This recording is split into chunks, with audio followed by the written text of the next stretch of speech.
Okay, third time's the charm.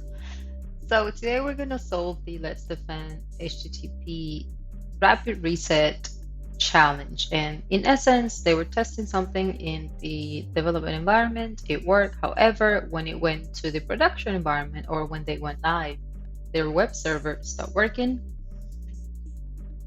Sorry, their web page stopped working, and they're utilizing HTTP to make requests to it. So our job is to analyze the speakup file and understand what happened. The first, oops, and by the way, I solved this already. I made the first video and the audio did not work, so I'm recording and all the answers are here. However, I do want you to understand how I got to the answers. So the first one is what cipher suite is utilized in the TLS packets. If you don't know what a cipher type is, that's perfectly fine. What you can do and what I did for you is basically Google it. Cipher suite examples so that you get an idea, a visual of what you're looking for. This is some of what we're looking for. Two different examples. And remember, a cipher suite is just a set of rules that tells the server and the client how to encrypt data. To understand where we're going to find this, we can revise the SSL TLS handshake. I like this diagram a lot. So basically the client is going to make a request with the cipher suite it wants to use. The server replies back and say, hey, I acknowledge you, I see your request. However, this is the cipher suite that we want to use, and normally it's the highest one, the most secure one. It all depends on how the server is configured. So knowing this, we can go ahead, and the first thing that I like to do is to filter everything. So I'm going to filter by TLS, and also Wireshark is cap sensitive. So if I go TLS, it's going to, the search bar is going to be red. That's incorrect. Make sure it's all lower caps. So from here we see different TLS requests, and I'm just going to select this one. You can, however, choose whatever you want. And I'm going to go here, transfer layer security. I'm going to go to server hello first because this is where it will start the handshake. I'm going to open this one. I'm just, by the way, opening every single thing. That's what I will do 100% is open everything. And we see now that we have TLS 1.2, okay. Session ID, great. And that's the cipher suite. So I went ahead and copied this and I put it here. You click complete and see if it works. Now, I just wanted to point something out, and oops, do not confuse that cipher suite with the certificate algorithm, because sometimes people do.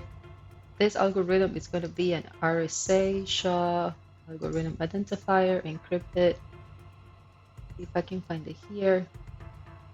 Certificate verify here. There are two different things, and one is to secure the cipher suite is to secure the connection itself, and the other one is to validate the certificate. Now, to understand how that works, I suggest you Google and do a little research on KPIs, and that will help you understand this process better.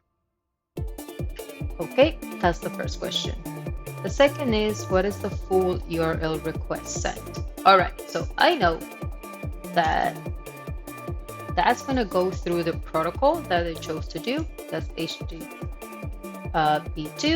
and I'm going to look at this request and see what is my URL.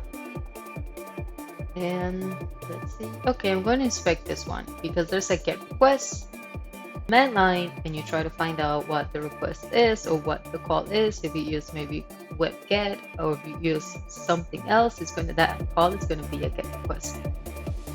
So we're here, and I'm going to look not here. I'm going to look at this ones.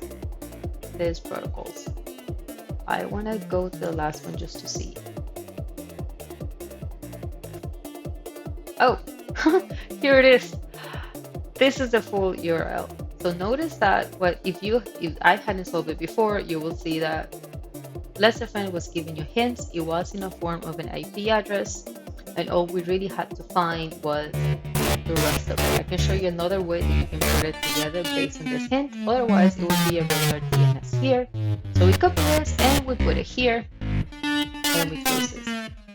The second way you could have found this is you can look, because of the hint here, you will see that it was giving you an IP address. So this is the source. in this case, the source and destination IP is the same. We know this last path is /fo. We know it's http2s, and what we really have to find will be the port. Unlucky, sometimes without looking for it. The port, if you look in here, it's going to show up. Have to go through here, and then the port will show up here in one of these ones. So that's another way. I don't want to spend too much time looking for it, because otherwise I'll get obsessed, and I really like to keep my video short. But the other way will be here. Here. Okay, I feel better. Source port 443. All right. So the other one is, what is the tool name of the server hosting library? All right. If you don't know what hosting library is, that's perfectly fine. That's something that developers will know the most.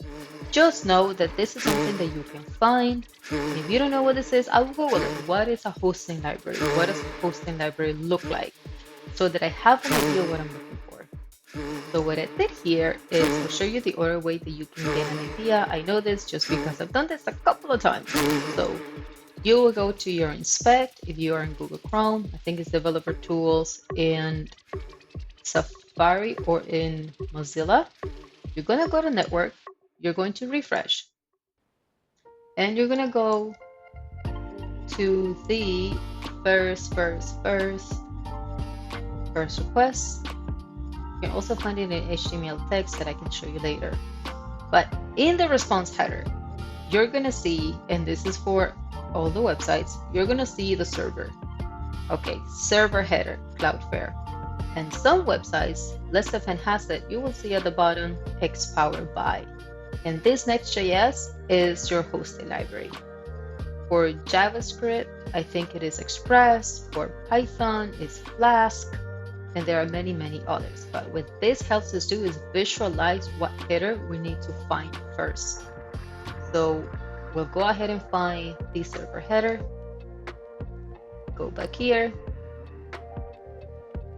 Oh, we're going to find the web server. This time I'm going to go for this one, just because from seeing it before, it has the least amount of requests, HTTP requests. I want to make my life easier. So I'll start from the bottom up this time.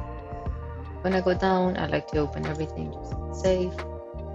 Not found. Oh, here, server. Status code 404, server this. Now, I did not know what this was, so what I will do is that I will just Google it and say, what is this? And then we'll see. What is NGH TPD?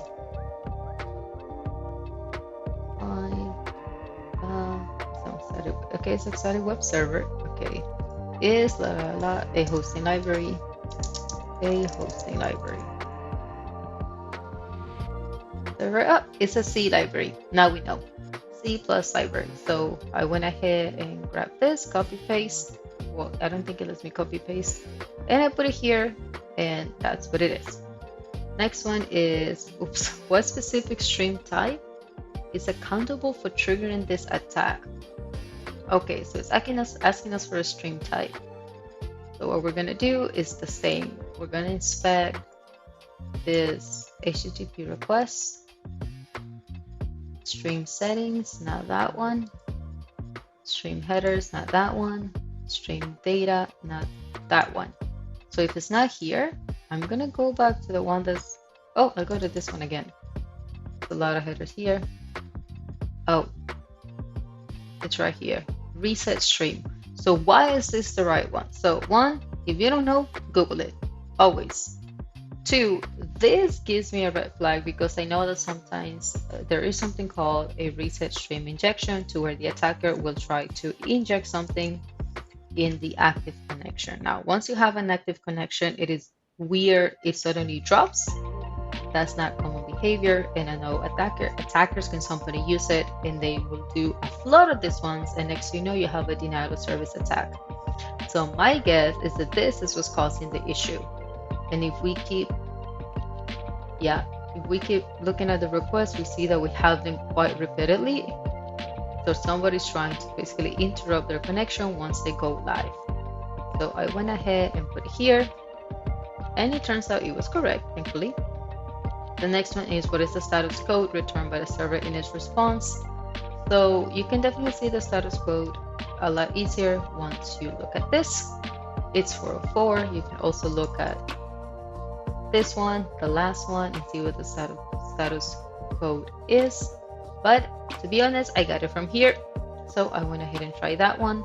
Remember, 404 is not found, 300s are redirects, and 200s are OK. How many requests were made in total? I'm going to explain to you how I found this number. Now, one, you can count them. I don't suggest that. Two, you can go to statistics. You can filter by the protocol that you're looking for, and Wireshark is going to give you the count 100%. So 2008, we go down and we put it here. What stream type is responsible for closing the connection? All right, so this is the end of the connection. I'm going to go ahead and look here, and this one was one of my favorites. One that was also very funny. So what I'm going to do is, because we're closing the connection, it's the end of the end, I'm going to look. I opened it already, so I went to look at the last one, and the stream is go away.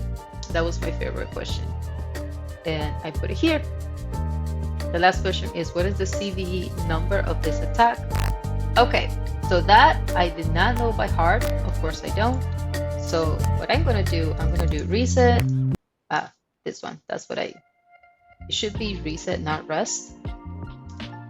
And boom, spits it out. http2 matches what we're doing for reset stream attacker. I copied the CVE, I put it here, and that's the end of it. I just want to let you guys know that this does not take 10 minutes to solve. It took me a lot longer.